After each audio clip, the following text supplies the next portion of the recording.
అందరికీ నమస్కారం. ముందుగా స్వాతంత్ర దినోత్సవ శుభాకాంక్షలు.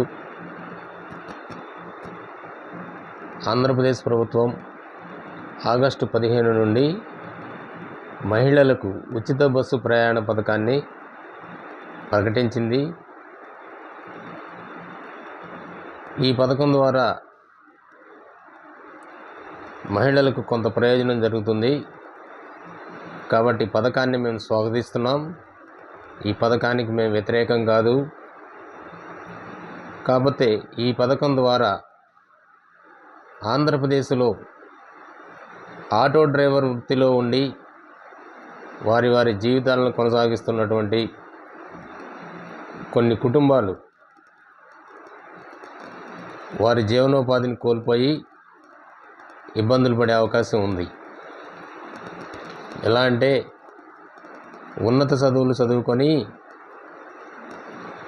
ఉద్యోగాలు లేక ప్రభుత్వాలు ఉపాధి కల్పించలేని పరిస్థితుల్లో స్వయం ఉపాధి మార్గంగా ఈ ఆటో డ్రైవర్ వృత్తిని ఎంచుకొని ఆటోలు తోలుకుంటూ ఏదో స్వల్ప సంపాదనతో వారి కుటుంబాల జీవనోపాధిని కొనసాగిస్తూ ఉన్నారు.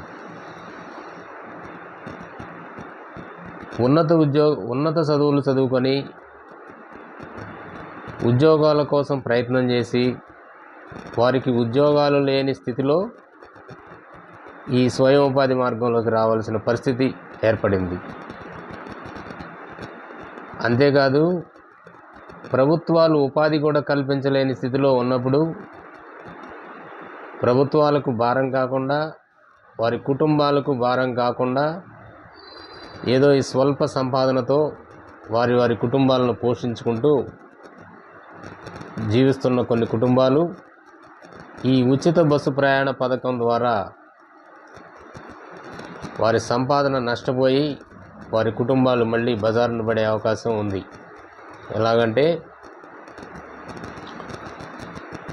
ఉచిత బస్సు పథకం ద్వారా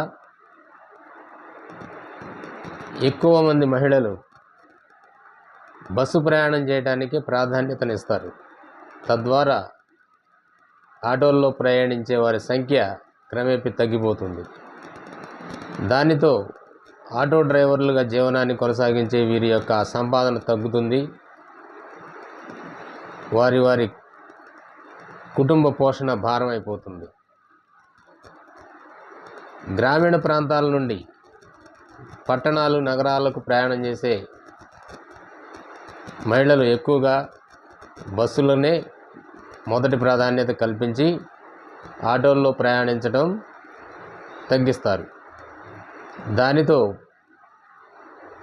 గ్రామీణ ప్రాంతాల్లో ఆటో డ్రైవర్లుగా ఉన్నవాళ్ళు నగరాల్లో పట్టణాలకు వచ్చి ఉదయం నుండి సాయంత్రం వరకు ఆటోలను తోలుకొని ఎంతో కొంత సంపాదించుకొని వాళ్ళ కుటుంబాలను పోషించుకోవాలి అనే భావనతో గ్రామీణ ప్రాంతాల నుంచి నగర ప్రాంతాలకు పట్టణాలకు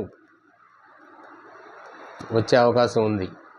తద్వారా గ్రామీణ ప్రాంతాల్లోనూ నగరాలు పట్టణాల్లోనూ ఆటో డ్రైవర్లుగా ఉన్నవాళ్ళు వారి ఉపాధిని కోల్పోవాల్సిన పరిస్థితి వస్తుంది. కాబట్టి ప్రభుత్వాలు ఆలోచించి ఈ పథకాన్ని మేము వ్యతిరేకించడం లేదు, కానీ ఈ పథకం ద్వారా నష్టపోయే ఆటో డ్రైవర్లకు ప్రత్యామ్నాయం ఏదో ఒక ఏర్పాటు చేయాలని కోరుతా ఉన్నాం. ఉపాధి కోల్పోయేటటువంటి డ్రైవర్ సోదరులకు వారి కుటుంబ పోషణ భారం అయ్యే పరిస్థితి ఉంది కాబట్టి వారికి ప్రత్యామ్నాయ ఉపాధి మార్గాలు కల్పించాలని ప్రభుత్వాన్ని డిమాండ్ చేస్తూ ఉన్నాం. గత ప్రభుత్వం వాహన మిత్ర అనే పథకం ఇచ్చింది. డ్రైవర్ కమ్ ఓనర్ అయి ఉన్న వాళ్లకు మాత్రమే సంవత్సరానికి 10,000 ఇవ్వడం జరిగింది. డ్రైవర్ కమ్ ఓనర్ కాదు, లైసెన్స్ కలిగి ఉండి ఈ డ్రైవింగ్ వృత్తిలో ఉన్నటువంటి ప్రతి డ్రైవర్కు వాహన మిత్ర పథకాన్ని అమలు చేయాలని మేము గత ప్రభుత్వం ఉన్నంతకాలం డిమాండ్ చేస్తూనే ఉన్నాం. ప్రస్తుతం మానవ వనరుల అభివృద్ధి శాఖ మంత్రిగా ఉన్నటువంటి నారా లోకేష్ గారు తన యువగళం పాదయాత్రలో ఆటో డ్రైవర్లకు ఆటో కార్మికులకు ఒక హామీ ఇవ్వడం జరిగింది. అదేమంటే ఈ వాహన మిత్ర పథకం అందరు డ్రైవర్లకు ఇస్తామని చెప్పి ప్రకటించడం జరిగింది. అంతేకాదు ఎన్నికల ప్రచారాల్లో కూడా వారి వారి సభల్లో ఆటో డ్రైవర్లకు, డ్రైవర్గా ఉన్న అందరికీ ఈ వాహన మిత్ర పథకాన్ని అమలు చేస్తాం అని చెప్పి హామీ ఇవ్వడం జరిగింది. కాబట్టి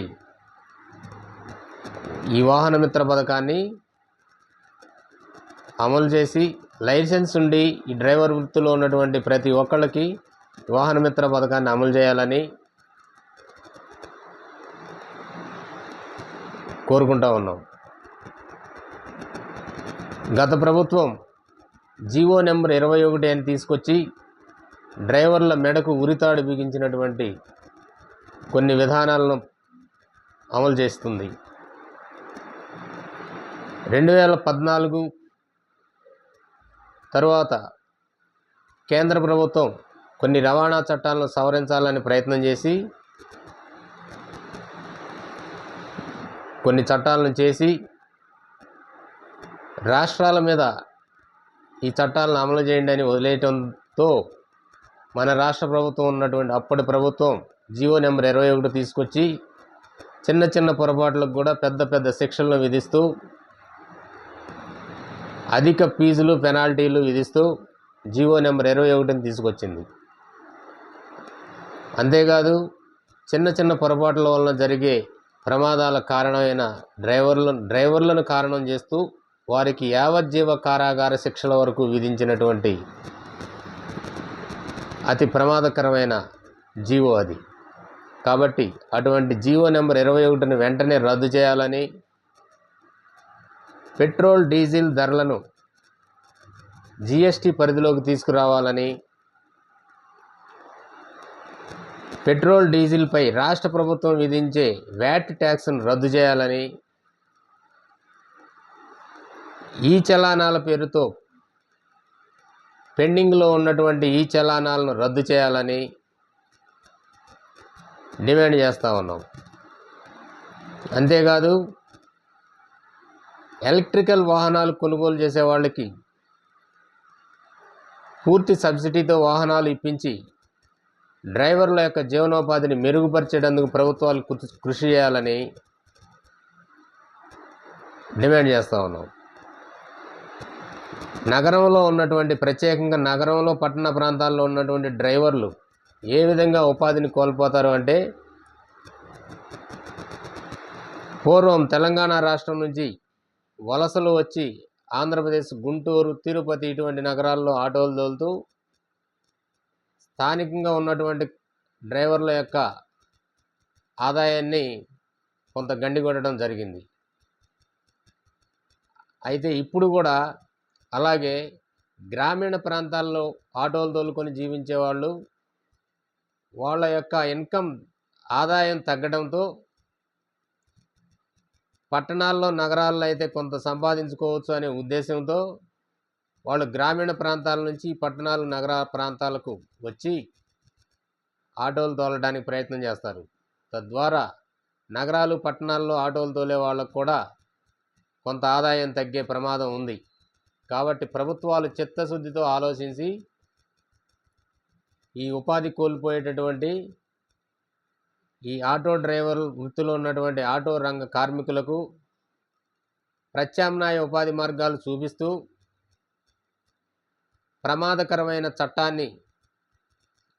ప్రమాదకరమైనటువంటి జీవో నెంబర్ 21ని రద్దు చేసి, అట్లాగే కేంద్ర ప్రభుత్వం తీసుకొచ్చిన బిఎన్ఎస్ చట్టంలోని 106 అనే సెక్షన్ను రద్దు చేసి గతంలో ఉన్నటువంటి చట్టాలనే అమలు చేయాలని, డ్రైవర్లపై ఉన్నటువంటి ప్రమాదమైన శిక్షలు, ప్రమాదకరమైనటువంటి ఫీజులు, పెనాల్టీలు తగ్గించి ప్రత్యామ్నాయ మార్గాల ద్వారా ఈ డ్రైవర్ కార్మికుల, ఆటో రంగ కార్మికుల ఉపాధిని మెరుగుపడే విధంగా ప్రభుత్వాలు చూడాలని డిమాండ్ చేస్తూ ఉన్నాం. ఆటో డ్రైవర్ మిత్రులారా,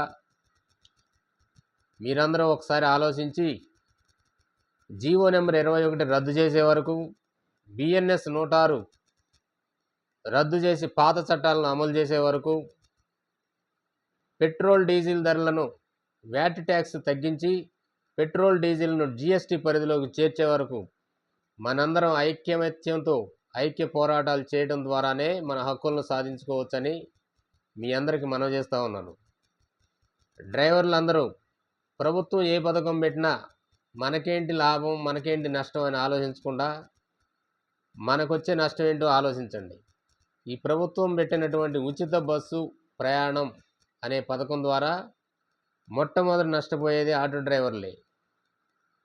ఈ విషయాన్ని అందరూ గ్రహించి ఏ రకంగా నష్టం జరుగుతుంది అని ఆలోచించండి. ప్రధానంగా గ్రామీణ ప్రాంతాల్లో ఉన్నటువంటి మహిళలు వారి వారి ప్రయాణానికి ఈ బస్సు ప్రయాణం రాయితీ ఉండటం వలన, ఉచిత బస్సు ప్రయాణ పథకం ఉండటం వలన వాళ్ళు బస్సుల్లో ప్రయాణం చేయడానికే మొదటి ప్రాధాన్యత ఇస్తారు. కాబట్టి ఆటోల్లో ప్రయాణించే వాళ్ళు క్రమేపీ తగ్గిపోతారు. తద్వారా గ్రామీణ ప్రాంతాల్లో ఉన్నటువంటి ఆటో కార్మికులు వాళ్ళ ఉపాధిని కోల్పోవడం జరుగుతుంది. ఉపాధి కోల్పోయినటువంటి గ్రామీణ ప్రాంత ఆటో కార్మికులు నగరాలు, పట్టణాలకు వచ్చి వారి వారి వృత్తిని కొనసాగిస్తూ కొంత సంపాదించుకొని వారి కుటుంబాలను పోషించుకునేటందుకు ప్రయత్నం చేస్తారు. తద్వారా ఇక్కడ వాహనాలు, ఆటోలు ఎక్కువ అవడం వలన నగరాలు, ప్రాంతాల్లో ఉన్నటువంటి ఆటో డ్రైవర్లు కూడా వారి ఆదాయాన్ని కొంత కోల్పోయి వారి ఉపాధి మార్గాలు దెబ్బతినే అవకాశం ఉంది. కాబట్టి ప్రభుత్వాలు ఏ పథకం పెట్టినా ఆ పథకాలకు ఆటో కార్మికులు ఎట్టి పరిస్థితుల్లోనూ వ్యతిరేకం కాదు. కాబట్టి ఆ నష్టపోయేటటువంటి నష్టాన్ని ప్రత్యామ్నాయ ఉపాధి మార్గాలు చూపించి వీరిని ఆదుకోవాలని ప్రభుత్వాన్ని డిమాండ్ చేస్తూ ఉన్నాం. ఈ రకంగా ఇటువంటి డిమాండ్స్తో మనం అందరం పోరాడి హక్కులను సాధించుకోవాల్సిన అవసరం ఉందని ఆటో డ్రైవర్ కార్మికులకు తెలియజేస్తూ ఉన్నాను. గండికోట శంకర్రావు, గుంటూరు నగర ఆటో డ్రైవర్స్ యూనియన్ ప్రధాన కార్యదర్శి.